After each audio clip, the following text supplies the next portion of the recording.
Assalamualaikum warahmatullahi wabarakatuh. Perkenalkan, kami dari kelompok 21 MJE Manajemen Operasi yang beranggotakan saya Yutan dan teman saya. Saya Agam, saya Revina, saya Hilma, Saya Alfianto Sofianto Putra. Dan saya Reni Putra. Kami di sini akan mempresentasikan review jurnal kami yang berjudul Analisis Fungsi Manajemen Operasional Terkait Sumber Daya Manusia pada PT Karya Bintang Baru di Surabaya. Kami akan membahas satu persatu. Berikut ulasannya. Materi yang pertama adalah tentang pendahuluan. Manajemen operasional adalah area yang luas dalam organisasi yang melibatkan hubungan kerja, statistik, kontrol, dan pembuatan kebijakan. Setiap perusahaan beroperasi dengan menggunakan seluruh sumber dayanya untuk menghasilkan produk, barang, atau jasa yang bisa dipasarkan. Dalam hal ini, sumber daya meliputi sumber daya finansial, fisik, sumber daya manusia, dan kemajuan teknologi dan sistem. Karena sumber-sumber yang dimiliki perusahaan bersifat terbatas, sehingga perusahaan dituntut untuk mampu memberdayakan dan mengoptimalkan penggunaan sumber daya untuk mempertahankan kelangsungan hidupnya. Karena itu, sumber daya manusia adalah faktor yang paling penting dalam suatu perusahaan. Tanpa adanya sumber daya manusia, maka perusahaan tidak akan berjalan dengan baik. Sistem pengelolaan sumber daya manusia yang baik di perusahaan akan memberikan kepuasan kerja bagi karyawan yang pada akhirnya meningkatkan kinerja organisasi. Yang kedua adalah pentingnya fungsi manajemen operasional terkait sumber daya manusia. Ini juga dilakukan oleh perusahaan PT Karya Bintang Baru yang beralamat di Jalan Margomulyo Permai, Blok Q, nomor 23 Surabaya.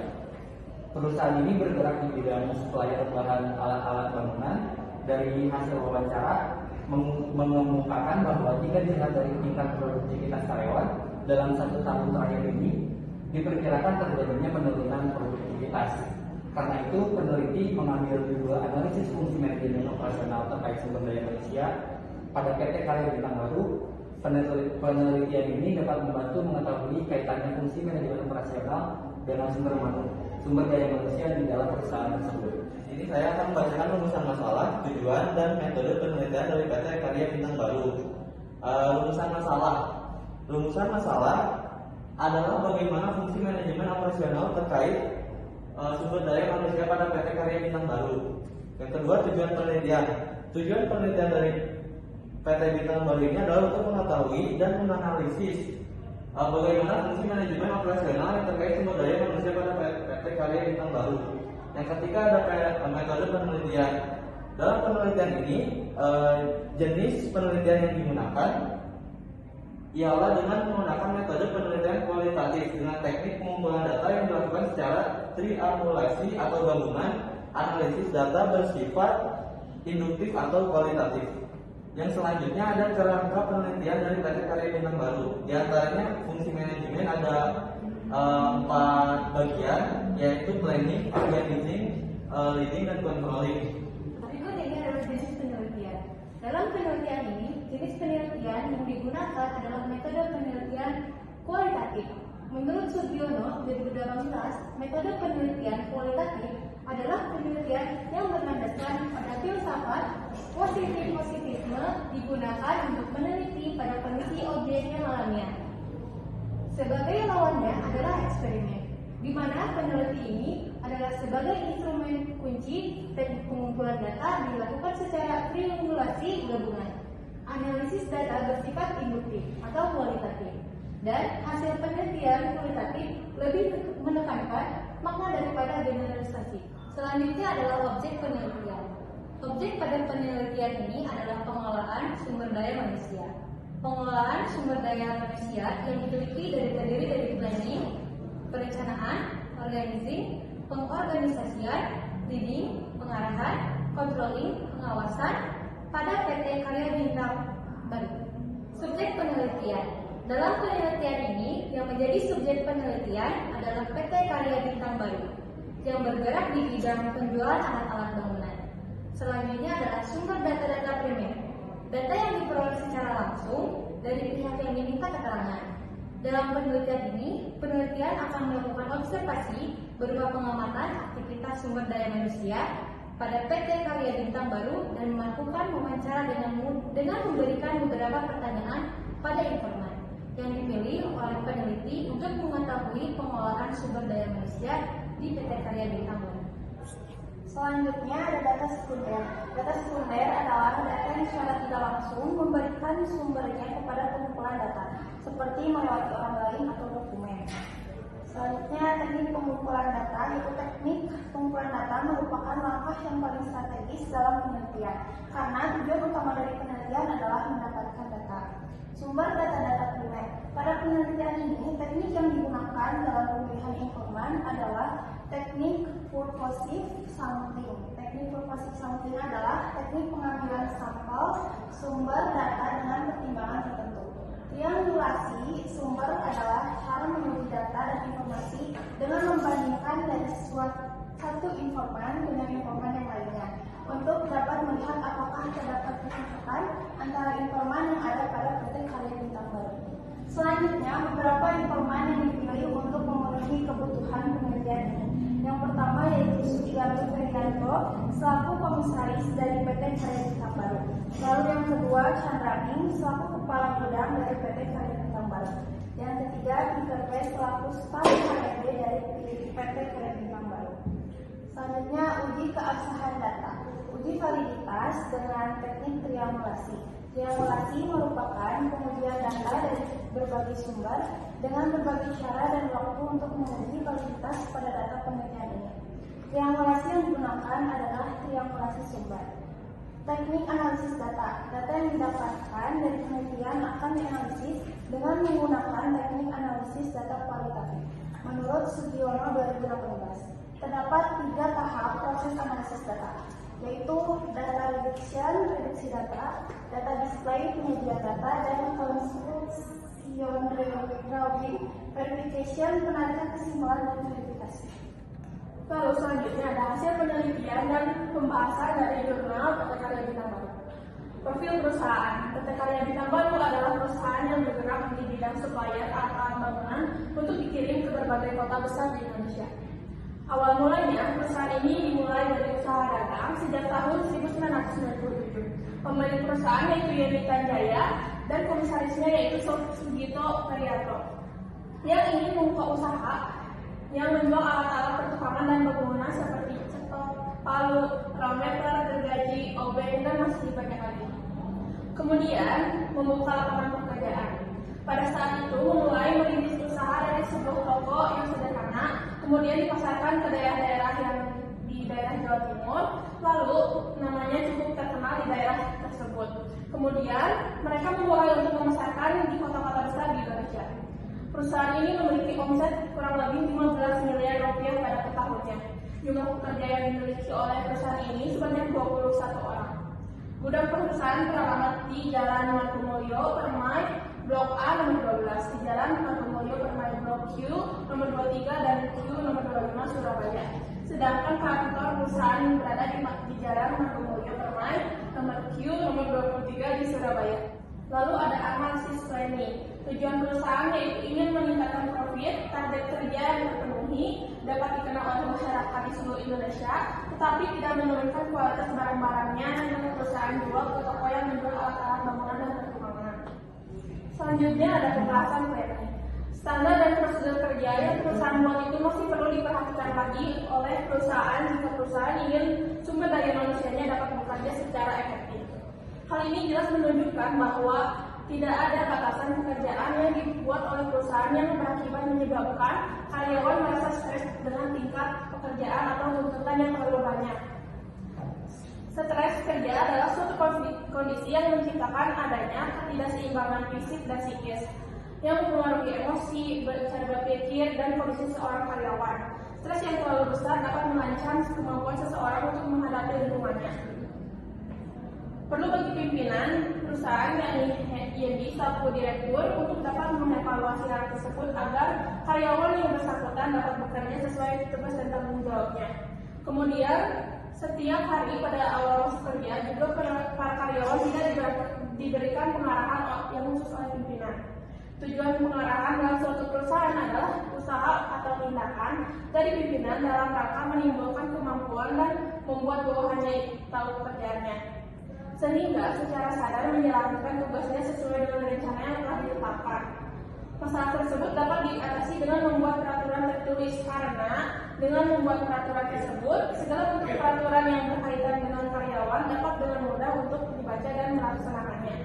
Oke, baik. Di sini saya akan menjelaskan analisis organizing dari PT Karya Bintang Baru. PT Karya Bintang Baru mengelompokkan kegiatan organisasinya berdasarkan fungsi atau bisa disebut dengan departementalisasi fungsional.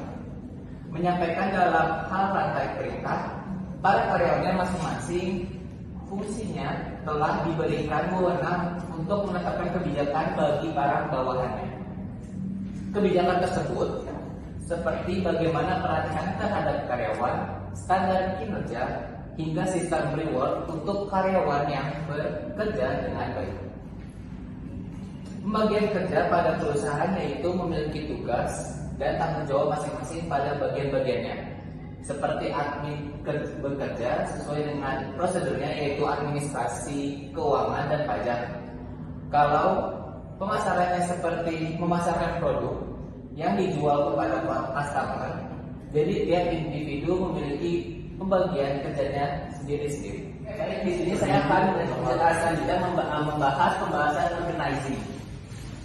Bahwa jabatan komisaris di perusahaan PT Karya Bintang Baru ini tidak hanya komisaris, melainkan memimpin perusahaan apabila direktur tidak ada di kantor. Karena kebanyakan direktur hanya memantau melalui CCTV dan berada di luar kantor. Jadi, jabatan komisaris ini dapat mengangkat menjadi wakil direktur perusahaan juga sehari-hari. Jumlah pekerja di perusahaan ini juga hanya 21. Pekerjaan yang sedikit tersebut membuat perusahaan menghemat biaya yang harus dikeluarkan untuk pengeluaran gaji tenaga kerja. Tapi di satu sisi membuat para pekerja di dalamnya tersebut memiliki tugas dan tanggung jawab yang tinggi dalam bekerja, sehingga terkadang kesalahan-kesalahan dapat terjadi ketika ada pekerjaan yang menumpuk, misalkan pada bagian admin. Perusahaan seharusnya menambah jumlah karyawan, karena pada saat wawancara dengan informan, Peter mengatakan bahwa karyawan yang sedikit bagian gudang membuat karyawan gudang sangat kelelahan karena mereka menata dan mengatur 3 gudang pada perusahaan tersebut sekaligus. Oke, selanjutnya saya akan menjelaskan analisis diri.